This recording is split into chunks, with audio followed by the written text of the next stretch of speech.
मैं प्रणाम करती हूँ हमारे बुजुर्गों को। आज हमने देखा कि कैसे हीरे और कैसे हीरो हमारे बीच मौजूद थे।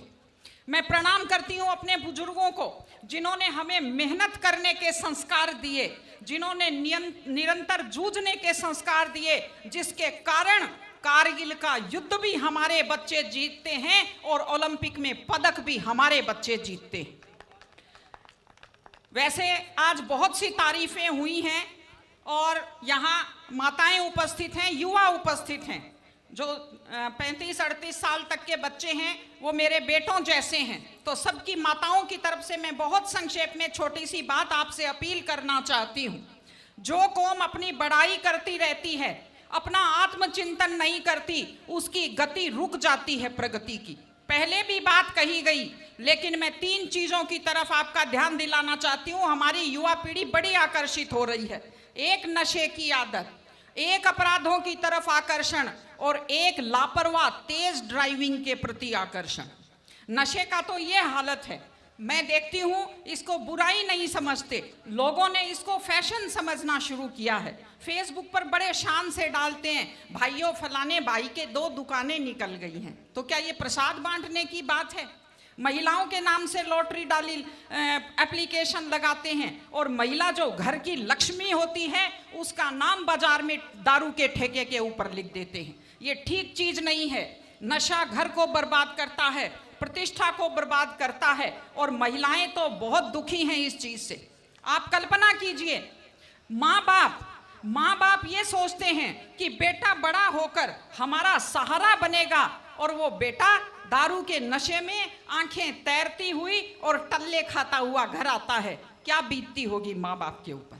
सारे अपराध नशे के कारण होते हैं, सारे एक्सीडेंट नशे के कारण होते हैं। इसलिए इस चीज से दूर रहने की जरूरत है। और मैं आपको साफ साफ कहती हूं, याद रखिए मेरी बात, आपका युवा का सबसे बड़ा दुश्मन वो है जो आदमी पहली बार आपको ये कहता है पी लो बियर दारू नहीं होती, पी लो, बड़े आदमी भी सारे दारू पीते हैं। वो आपका सबसे बड़ा दुश्मन है। चाय की आदत भी छूटनी मुश्किल हो जाती है।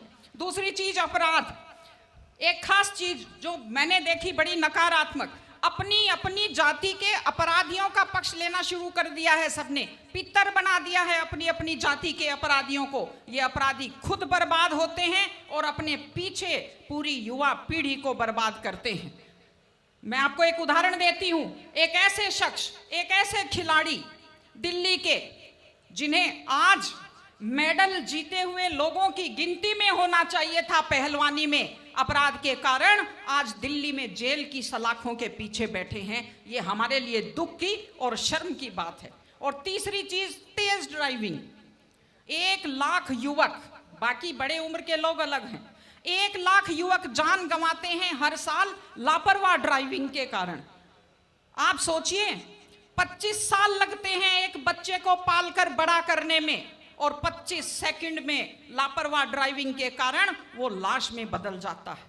क्या बीतती होगी उस माँ के ऊपर जो अपने जाते हुए बेटे की पीठ देखती है और आते हुए बेटे का मुंह नहीं देख पाती। आप लोग क्या सोचते हैं, अगर आप अपनी पावर दिखाना चाहते हैं तो मिल्खा सिंह की तरह तेज दौड़िए, या कि आप नीरज चोपड़ा की तरह, देवेंद्र झाझड़िया की तरह आप तेज भाला फेंकिए मोटरसाइकिल का कान मरोड़ने में, या तेज गति से कार भगाने में कोई बहादुरी नहीं होती। अगर आप सोचते हैं कि आप बड़े हैंडसम और डैशिंग दिखते हैं तेज गाड़ी भगाते हुए, आप डैशिंग हैंडसम नहीं दिखते, आप लापरवाह दिखते हैं, आप बेपरवाह दिखते हैं, आप बेवकूफ दिखते हैं। इसलिए कम से कम सड़क पर जब भी गाड़ी चलाएं, आप ध्यान से गाड़ी चलाइए। आपकी जिंदगी आपके माता पिता की भी है। एक छोटी सी चीज और कहना चाहती हूँ, हमारे बुजुर्ग हमें जब पालते हैं, जो लोग खेती से बच्चों को पढ़ाते हैं, जो लोग छोटी आमदनी में बच्चों को पढ़ाते हैं, उनकी पूरी उम्र खप जाती है अपने बच्चों की जिंदगी बनाने में। और उसके बाद दुख का विषय है, बड़ा पीड़ादायक सीन मैं कई जगह देखती हूँ कि एक माँ बाप मेहनत करते हुए हाथों में आइटन पड़ जाते हैं, एड़ियाँ फट जाती हैं, कपड़े मैले फट जाते हैं, और उसके बाद जब बेटे को पढ़ा लिखा कर तैयार करते हैं, उसके बाद पढ़ी लिखी बड़े घर की थोड़ी बेटी आ जाती है तो माँ बाप की तरफ ध्यान नहीं देते। आज हमारे 60-70% घरों में हालत यह है कि बुजुर्गों को रोटी तो मिल रही है लेकिन इज्जत से रोटी नहीं मिल रही।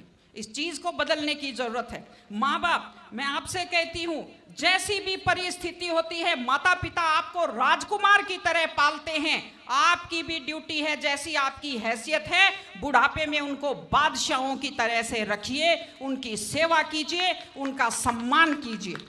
अभी जब बात आई है तो मैं आपको बताती हूँ। देखिए, ये ओंकार जी खड़े हैं।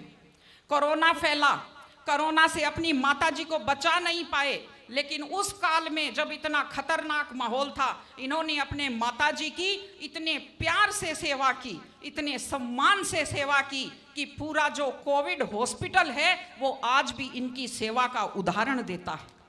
इस तरह से माता पिता की सेवा कीजिए, वो अपनी जिंदगी आपके लिए कुर्बान कर देते हैं। और माताएं बहनें बैठी हैं, एक छोटी सी लास्ट बात जो मैं कह रही हूं, बेटियों को समझदार बनाइए, बेटियों को बेटा मत बनाइए, क्योंकि बेटे तो लापरवाह होते हैं। बेटियों को समझदार बेटी बनाइए। जब वो घर से बाहर जाती है तो उसको समझाइए कि वो साथ अपने घर की इज्जत लेकर के जाती है। बेटियों को समझाइए कि कैसे लोग मीठी मीठी बातों का जाल लेकर शिकारियों की तरह से घूमते हैं। और अपनी बेटी को संस्कार दीजिए कि वो जिस घर में जाए अपने सास ससुर की सेवा करे। आजकल मैंने नया ट्रेंड देखा है, बेटियां माँ मम्मी की तो बहुत चिंता करती है लेकिन सास की चिंता नहीं करती हैं।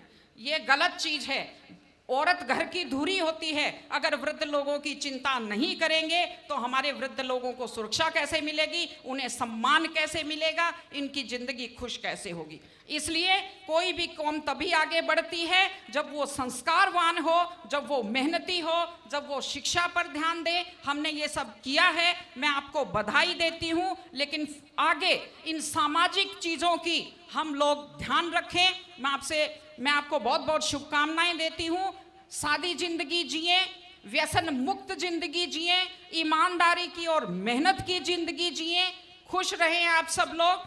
पुनः मैं ओंकार जी को, उनकी टीम को बधाई देती हूँ। बहुत व्यवस्थित इतना बड़ा आयोजन इन्होंने किया है, तेजाजी महाराज की कृपा से। आप सबको ढेर सारी शुभकामनाएं। एक बार मेरे साथ बहुत जोर से बोलेंगे, थोड़ी सुस्ती आ गई है वो भी दूर हो जाएगी। बोलिए तेजाजी महाराज की, थोड़ा सा जोर से।